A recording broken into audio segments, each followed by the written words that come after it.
Hi guys, kakatapos ko lang maglaba. Ayan yung sinampay ko. Ayan. Ngayon, pupunta tayo sa taas para maglinis. Doon naman ako sa taas guys, maglinis. Dahil sobrang maaga pa nga ngayon, kaya doon ako sa taas maglinis.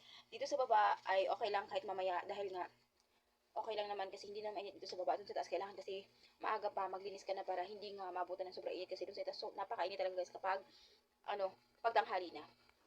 Ayan guys, yung mga lilinisin ko nga dito. Ayan, marami akong nakasampay kasi kapag umuulan guys, dito ako nagsasampay ng mga damit. Ayan. Kailangan ko pa yung tanggalin, tupiin, para naman maging maayos nga dito. Ayan. Kaya, panoorin nyo na lang for today's video. Buksan naman natin bitana guys para pumasok yung hangin. Para pumasok yung hangin.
At magluto tayo ng munggo guys. Nagutom ako. Hindi pa ako natapos kanina sa itaas guys maglinis. Hindi pa ako natapos sa itaas maglinis guys. Nagutom na ako dahil tanghali na.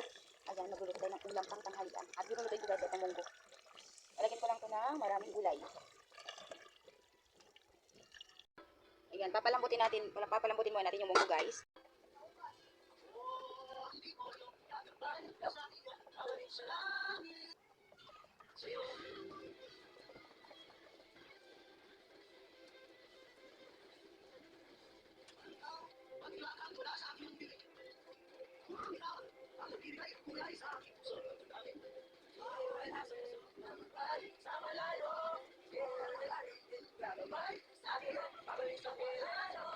Tapos meron tayong tira-tira ditong gulay guys. Ito lang yung ilagay natin isa ko.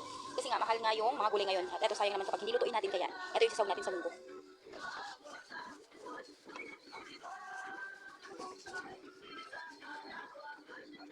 Bawang yung ilagay natin guys dahil mahal yung sibuyas. At itong luya. Konting luya. Okay na to. Fights na. Masarap na rin to.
Tapos guys, meron tayong tuyo dito.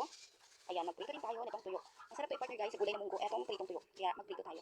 Kuha lang tayo ng mga apat. Apat na piraso dahil kakain naman yung mga anak ko din ng tuyo. Kaya kuha tayo ng apat. Tapos, ayan, lagay na natin itong malunggay. Maraming malunggay. mas masarap at mas masustansya kapag maraming malunggay.